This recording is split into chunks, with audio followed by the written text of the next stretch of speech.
3. Shalom, sahabat-sahabat liturgika. Selamat datang di podcast Nada Liturgika, tempat kita menggali lebih dalam makna ibadah Kristen, dan dari liturgi sampai kepada harmoni, dari teks sampai kepada nyanyian.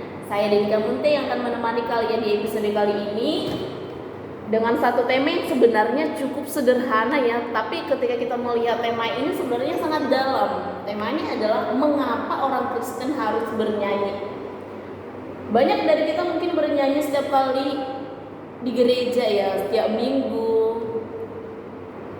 kita bernyanyi di gereja. Tapi pernah gak sih muncul satu pertanyaan bagi kita orang Kristen, mengapa orang Kristen harus bernyanyi? Emang bernyanyi itu penting banget gitu ya? Kita akan melihat dari sisi teologisnya, bahkan apa yang tertulis dalam kebenaran firman Tuhan itu sendiri. Hari ini saya nggak sendiri, saya ditemani oleh beberapa teman yang luar biasa, dan teman-teman ini terlibat aktif dalam pelayanan di gereja, baik itu pelayanan mimbar, pelayanan musik, bahkan sampai kepada pelayanan worship leader yang artinya terhubung pada nyanyian ya. Dan langsung saja kita perkenalkan. Shalom, nama saya Washington. Shalom, nama saya Jordan. Shalom, saya Rita. Oke, shalom teman-teman. Terima kasih untuk kehadirannya kepada Bapak Washington dan kepada Jordan dan kepada Rita. Hari ini kita kembali lagi membahas satu tema, mengapa orang Kristen harus bernyanyi. Tapi kita akan memulai dari pengantarnya terlebih dahulu, mulai dari sejarah sampai kepada pengantar teologisnya. Dalam perjanjian lama, nyanyian sudah menjadi bagian penting dari penyembahan umat Allah. Kita tahu Daud bukan cuma sebagai raja ya, tapi Daud terkenal sebagai seorang pemazmur. Bahkan kalau kita baca dalam Mazmur pasalnya 96 ayat 1 berkata bahwa nyanyikanlah nyanyian baru bagi Tuhan. Dan ini bukan sekedar puisi, tapi perintah yang aktif untuk bernyanyi. Bahkan dalam perjanjian baru kita bisa lihat peristiwa, kita bisa melihat bagaimana Yesus dan murid-muridnya menyanyikan pujian sebelum menuju ke Taman Getsemani. Itu boleh tertulis Markus pasalnya yang ke-14 ayatnya yang ke-26. Artinya nyanyian adalah bagian dari kehidupan rohani Yesus itu sendiri. Martin Luther bahkan sebagai tokoh reformasi Protestan yang cukup terkenal ya, pernah berkata bahwa musik adalah karunia Allah yang mengusir setan, membuat orang bergembira dan melupakan kemarahan. Luar biasa ya, ada kuasa dalam nyanyian itu sendiri. Musik dan nyanyian dipakai Luther bukan cuma untuk ibadah, tapi juga untuk mendidik. Ya, ada dua kata kuncinya. Tidak hanya untuk ibadah ya, tetapi juga untuk mendidik. Itulah kenapa himne jadi media pengajaran teologi. Bahkan John Wesley ya, pendiri gereja Metodis, dia menulis bahwa bernyanyilah dengan semangat dan dengan iman. Bernyanyi semangat dengan iman. Jangan nyanyikan lagu-lagu pujian seperti orang yang setengah hidup. Artinya bahwa ketika kita bernyanyi, kita semangat dan dengan tujuan untuk kemuliaan nama Tuhan, karena dikatakan bahwa bernyanyi dengan semangat dan dengan iman.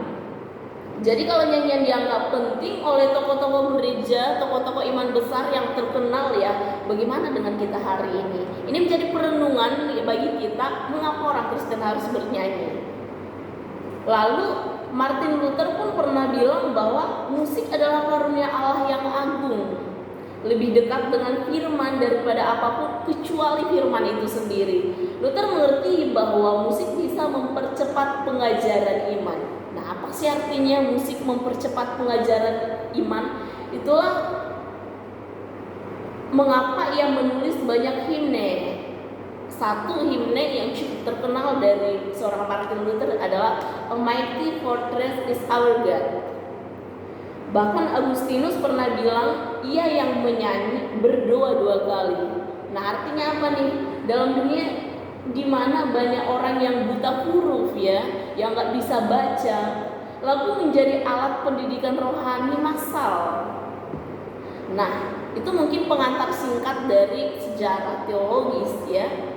sampai kepada pemahaman teologis dari tema kita saat ini, mengapa orang Kristen harus bernyanyi. Nah, jadi sekarang langsung saja kita akan bertanya kepada ketiga teman-teman yang luar biasa yang sudah hadir pada saat ini dengan tema yang sama, mengapa orang Kristen harus bernyanyi. Kita akan memulai ya langsung dengan pendapat dari Washington. Silahkan Pak.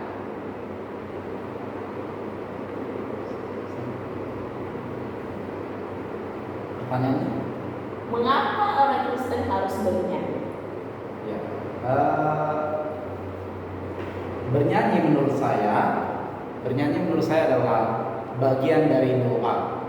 Kita tahu, kita kadang-kadang secara pribadi kita berdoa di rumah atau di gereja atau di mana aja kita berdoa. Ternyata di dalam doa itu terdiri ada beberapa bagian. Salah satunya adalah bernyanyi. Ada yang bernyanyi dengan alat musik, ada juga yang bernyanyi tanpa alat musik atau akapela. Ya, kebanyakan kalau kita bernyanyi tanpa alat musik, kita bernyanyi apa yang ada atau suasana hati kita hari ini atau detik ini. Kita bernyanyi. Kalau lagi sedih, kita nyanyi mungkin lagu-lagu rohani yang sedih, atau lagi gembira, nyanyi lagu rohani yang gembira. Tapi pada intinya, bernyanyi itu bagian doa untuk memuji Tuhan. Itu kalau dari saya. Ya, terima kasih kepada Pak Washington. Pak Washington ternyata sama ya dengan sependapat bahwa mengapa orang Kristen harus bernyanyi itu bagian yang penting dan itu bagian dalam doa dan itu ditujukan untuk kemuliaan bagi nama Tuhan. Betul Pak ya? Betul. Ada pertanyaan yang sama, kita lanjut kepada teman kita yang luar biasa, Jordan. Mengapa sih orang Kristen harus bernyanyi? Ya, saya memandang nyanyian dalam ibadah Kristen sebagai bentuk teologi dalam bentuk musikal. Lagu-lagu rohani menyimpan kebenaran-kebenaran iman Kristen yang jika dinyanyikan dengan kesadaran akan berdalam pemahaman dan penghayatan kita akan Injil. Oke, setuju kepada pendapat Jordan, luar biasa. Jordan berpendapat bahwa nyanyian pujian itu membawa kita ke dalam pengertian akan Injil itu sendiri. Dan yang terakhir teman kita yang luar biasa, Yunita, dengan pertanyaan yang sama, mengapa sih orang Kristen harus bernyanyi dalam ibadah? Ya, secara pribadi dan berdasarkan refleksi teologis, saya percaya bahwa bernyanyi adalah respon iman terhadap karya keselamatan Allah. Dalam Mazmur, kita sering dilihat ajakan untuk menyanyikan pujian kepada Tuhan, bukan sebagai hiburan, tetapi sebagai respon atas perbuatannya yang besar. Mazmur 107 ayat 1 bilang begini, nyanyian puji-pujian itu baik bagi Allah. Itu adalah sesuatu yang indah dan layak dipuji. Artinya, bernyanyi bukan cuma tindakan emosional, tetapi juga tindakan pengakuan iman. Wah, luar biasa ya, jawaban yang luar biasa dari teman kita Yunita. Dia mengatakan bahwa jawabannya lebih dalam nih. Kita melihat bahwa ternyata bernyanyi adalah respon iman kita. Artinya respon iman seorang yang percaya ya terhadap karya keselamatan Allah. Wah, luar biasa ya. Dan dikatakan juga bahwa dalam nyanyian pujian kepada Tuhan tidak hanya sebagai hiburan, tidak hanya wah kita suka nih lagu ini terus kita nyanyiin tanpa tahu makna teologisnya di dalam. Ternyata nyanyian kepada Tuhan itu yang sering kita nyanyikan kepada waktu dalam ibadah ya, tidak hanya sebagai hiburan tetapi sebagai respon atas perbuatan Tuhan yang besar. Luar biasa kepada jawaban teman-teman hari ini. Dan itu penting ya. Jadi sebenarnya saat kita menyanyikan lagu seperti Anugerah Terbesar, teman-teman tahu ya lagunya ya. Lagu-lagu seperti Anugerah Terbesar atau Tuhan Gembalaku, kita sedang menyatakan sebenarnya doktrin keselamatan dan pemeliharaan Allah secara musikal, ya. Iya betul, dan ini tidak hanya bersifat vertikal atau berrelasi dengan Tuhan, tapi juga secara horizontal. Dalam Kolose 3 ayat 16, Paulus bilang, dengan penuh syukur menyanyikan mazmur, puji-pujian dan nyanyian rohani kepada Allah. Tapi sebelum itu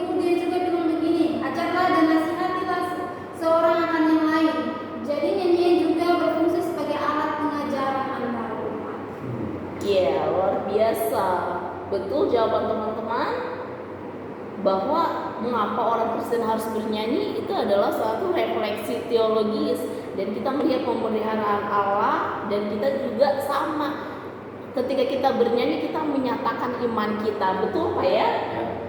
Menurut Bapak sendiri, dari apa yang Bapak alami, mungkin apa yang bisa Bapak ambil dari ketika Bapak bisa bernyanyi dalam ibadah? Mungkin ada hal-hal yang supranatural yang bisa Bapak rasakan ketika Bapak menyanyikan lagu pujian kepada Tuhan. Boleh minta pendapat Bapak? Yang paling banyak yang saya rasakan ketika saya memuji Tuhan, bernyanyi, memuji Tuhan di rumah ataupun di gereja, pada saat itu biasanya yang nomor satu adalah perasaan emosi kita saat itu dulu. Apa? Itu dulu biasanya setelah bernyanyi ada manfaat positif buat emosi kita. Emosi kita makin terkontrol. Maksudnya gini, kita tidak tahu pada saat itu kita habis marah-marah di tempat lain, hati kita lagi bunda atau apa, lagi banyak masalah. Tiba-tiba setelah kita nyanyi lagu itu, hati kita ditenangkan, ada damai sejahtera, ada sukacita. Jadi setelah bernyanyi, yang paling umum yang saya rasakan adalah damai dan sukacita, walaupun masih ada masalah. Wah, luar biasa ya dari jawaban Pak Washington. Kita melihat bahwa ketika kita bernyanyi kepada Tuhan ada damai sejahtera, sekalipun ya kita masih ngalamin masalah nih, tetapi ada damai sejahtera, dan saya percaya itu pekerjaan Roh Kudus ya, melalui pujian penyembahan yang kita naikkan kepada Tuhan. Nah, kemudian kita akan mendengar jawaban dari Jordan ya. Ini ada beberapa lagu yang Jordan sendiri pernah mengalami, dan bahkan saya percaya dari ibadah yang kita lakukan, pujian penyembahan yang kita lakukan, membawa kita mengalami perjumpaan pribadi dengan Tuhan, tentu dengan tuntunan Roh Kudus itu sendiri. Bagaimana pendapat saudara Jordan? Ya, lagu adalah sarana katekese bagi banyak jemaat yang mungkin tidak sempat belajar teologi secara formal. Lagu-lagu rohani bisa menjadi saluran belajar yang konsisten. Coba lihat lagu-lagu seperti Di Golgota atau Karena Salibmu, itu menceritakan narasi keselamatan yang lengkap. Ya, luar biasa ya. Saudara Jordan membawa dua lagu tadi adalah Di Golgota dan Karena Salibmu ya. Dan dia mengatakan bahwa itu menunjukkan penyataan iman, bagaimana narasi keselamatan yang lengkap dituturkan dalam lagu tersebut ya. Luar biasa. Jadi penyanyi itu sebenarnya menghidupi narasi keselamatan. Apakah kalian melihat tantangan dalam ini pertanyaan selanjutnya ya. Apakah kalian melihat tantangan dalam membentuk budaya nyanyian yang teologis ini di tengah-tengah gereja saat ini? Kita dengarkan dari pendapat saudari Yuta. Iya, ada kecenderungan beberapa gereja modern untuk mengejar emosi sesaat daripada kedalaman isi. Lagu-lagu yang viral di media sosial seringkali menonjolkan aspek perasaan tanpa memperhatikan akurasi teologis. Itu sebabnya penting bagi gereja dan pemimpin pujian untuk mengakurasi lagu-lagu yang memiliki isi yang sehat dan secara teologis dan kaya secara spiritual. Ya, luar biasa ya. Ternyata saudari Yunita tadi mengatakan bahwa sebuah gereja ya, ini bagi setiap gereja tentunya, ternyata pujian penyembahan itu tidak hanya sekedar untuk menyanyi, tidak hanya sekedar untuk mengejar emosi sesaat ya.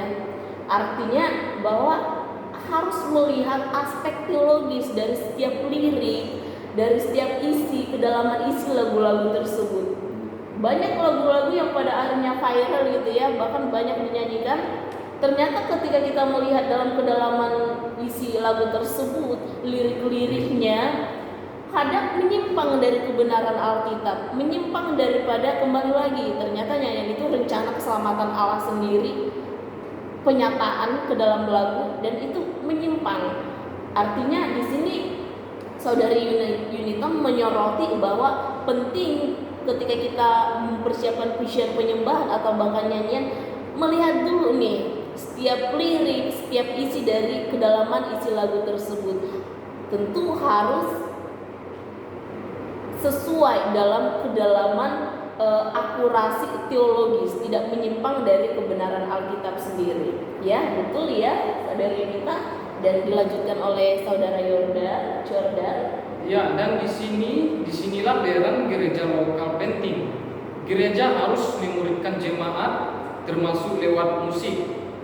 Ya, jangan biarkan pujian menjadi sekadar pertunjukan. Paulus menulis di 1 Korintus 14 ayat 15 mengatakan, aku akan berdoa dengan rohku, tetapi aku akan berdoa juga dengan akal budiku.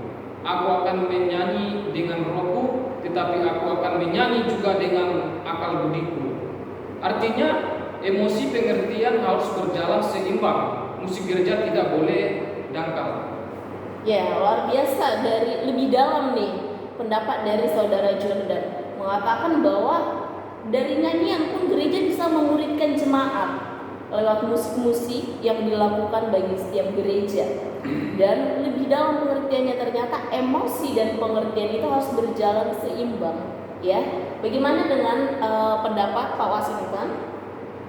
Ya, lagu-lagu pujian atau lagu rohani, kalau saya pribadi, saya lebih suka lagu-lagu yang liriknya itu banyak yang memakai atau dari kitab Mazmur dan kitab Amsal. Saya lebih condong ke lirik-lirik yang dari ayat-ayat Alkitab karena lebih bermakna dan lebih teologis. Kadang-kadang lirik-lirik yang diciptakan lewat kemampuan sendiri atau pribadi kadang-kadang kurang, tidak sesuai dengan apa arti tujuan memuji dan menyembah Tuhan. Jadi saya secara pribadi lebih suka lagu-lagu rohani yang liriknya banyak berasal dari kitab Mazmur atau Amsal. Ya, luar biasa ya. Washington mengatakan mengambil lebih suka nih lirik-lirik lagu-lagu rohani dari Amsal, dari Mazmur, betul Pak ya? Karena mengandung makna teologisnya. Boleh mungkin salah satu Bapak lagu apa mungkin yang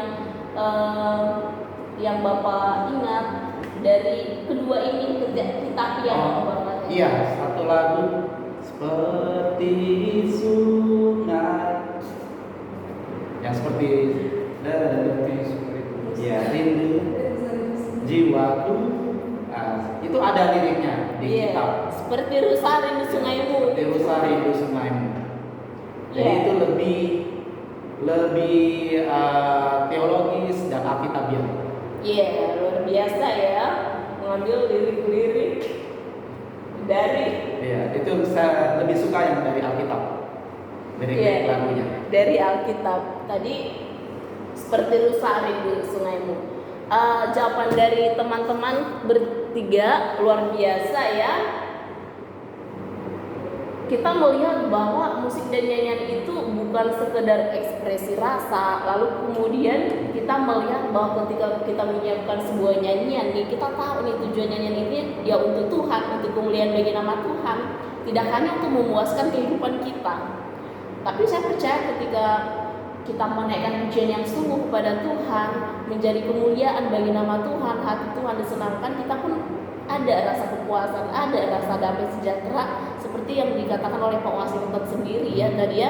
Ketika kita menyanyikan Tuhan, kita ada rasa damai, walaupun ini masalah masih ada nih, tapi ada rasa damai ketika sukacita ketika kita bernyanyi untuk Tuhan.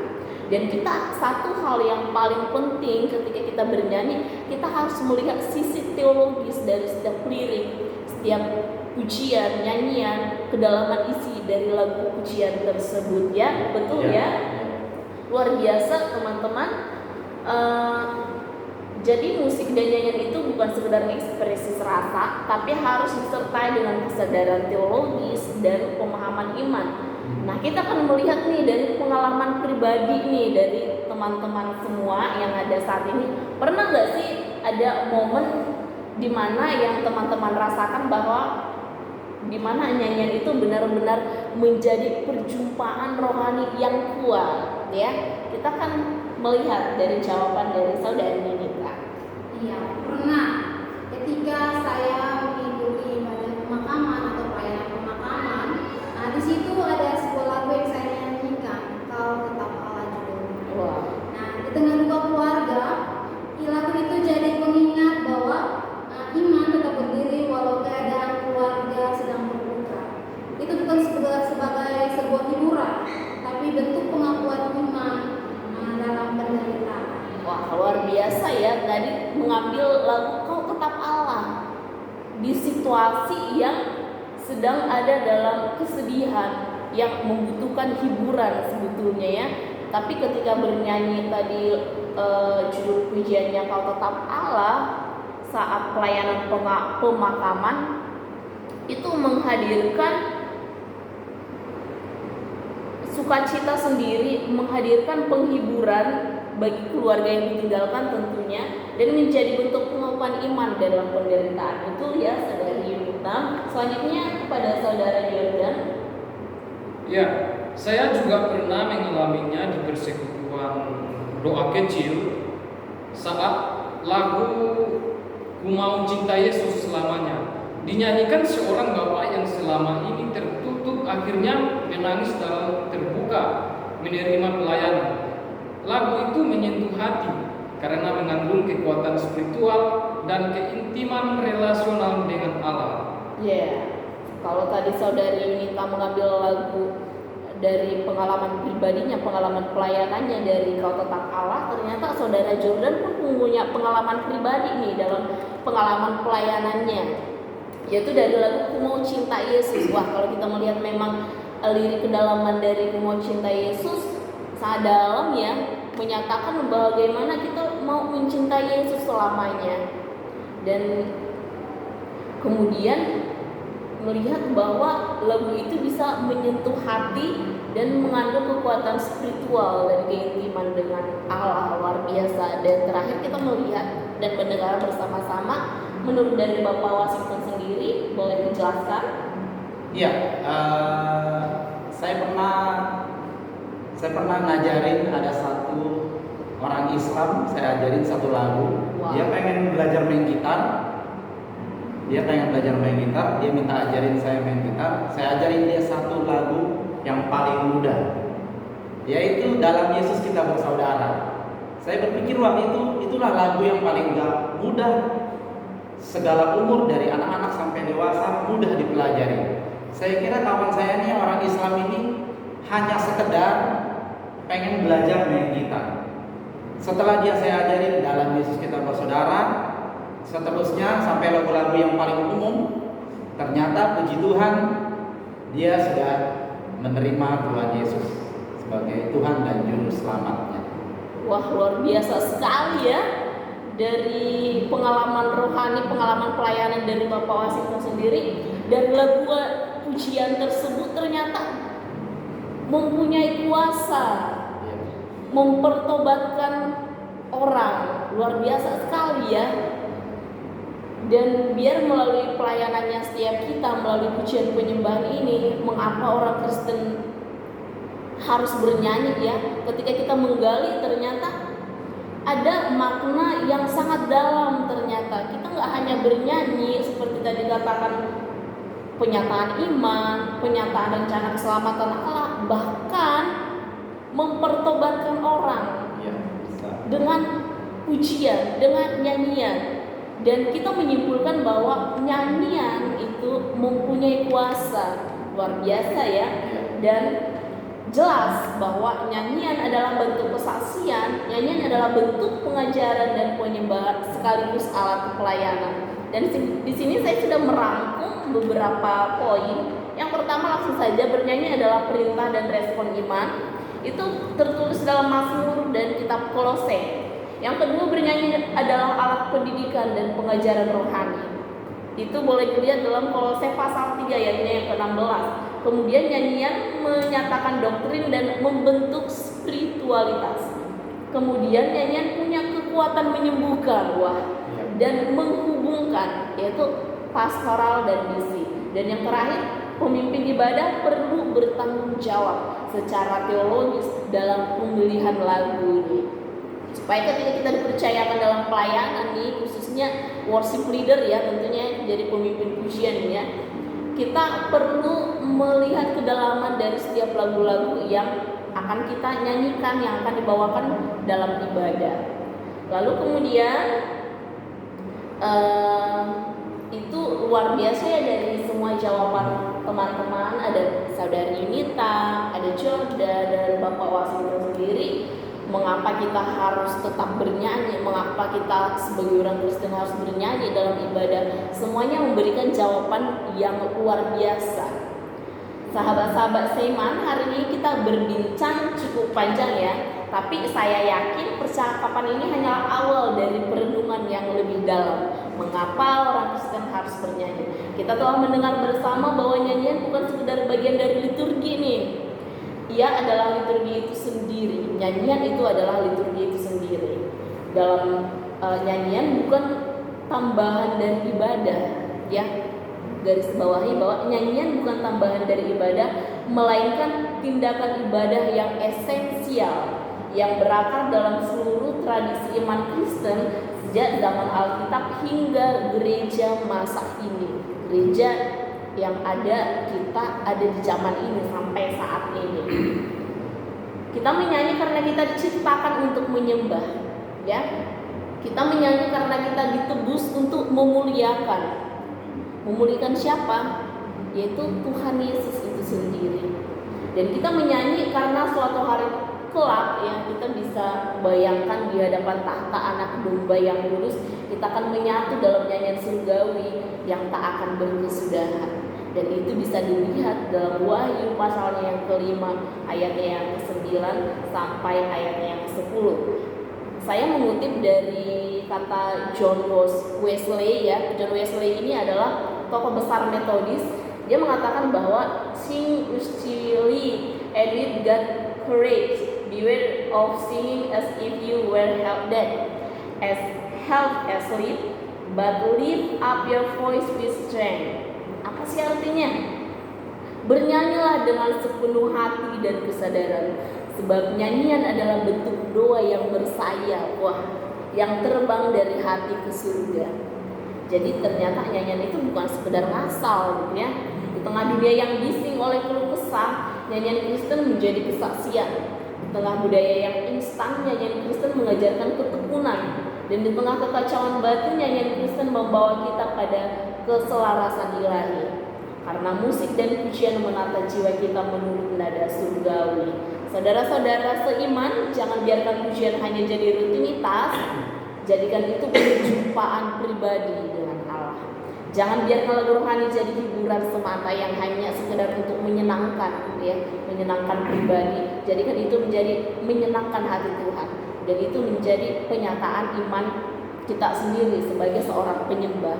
Jadikan itu pengakuan iman, sebab ketika kita menyanyi, kita bukan hanya sedang menyuarakan lirik, tapi sedang memproklamasikan Injil. Maka mari kita terus bernyanyi di gereja, di rumah, di lembah air mata, maupun di puncak kemenangan. Karena kenapa? Karena Tuhan kita layak menerima pujian. Dia adalah satu-satunya pribadi yang layak menerima hormat, yang layak menerima pujian penyembahan kita. Amin ya teman-teman ya. Sekarang dan sampai selama-lamanya, amin. Nah, puji Tuhan teman-teman seiman. Terima kasih telah mendengarkan podcast Liturgika hari ini. Dan kita bersyukur untuk setiap kesempatan yang Tuhan percayakan. Dan dari tema ini yang sudah kita bahas ya, gali lebih dalam mengapa orang Kristen harus bernyanyi. Kita sebagai orang Kristen lebih lagi memahami dan kita lebih lagi serius bagaimana kita memuji Tuhan, melihat dari lirik-lirik pemilihan lagunya kita, kedalaman teologisnya. Saya Denika Munta mengajak kita semua untuk terus menyelami kedalaman ibadah Kristen, bukan hanya dengan pikiran tapi juga dengan suara dan hati. Sampai jumpa di episode selanjutnya. Tetap setia, tetap menyembah, dan tetap bernyanyi. Shalom dan terima kasih untuk teman-teman semua yang luar biasa. Nah, teman-teman kita ini semua adalah terlibat dalam pelayanan yang aktif di tempat pelayanan masing-masing ada pemain musik yang luar biasa ya, worship leader yang luar biasa, dan semua ini dari pengalaman rohani, pengalaman pelayanan, dari pendapat-pendapat mereka secara pribadi tadi sudah sangat luar biasa ya. Ternyata musik itu berkuasa dan bahkan mampu mempertobatkan nih orang. Itu jawaban yang sungguh luar biasa. Dan biar kita semua tetap setia, tetap menyembah dan tetap bernyanyi. Shalom.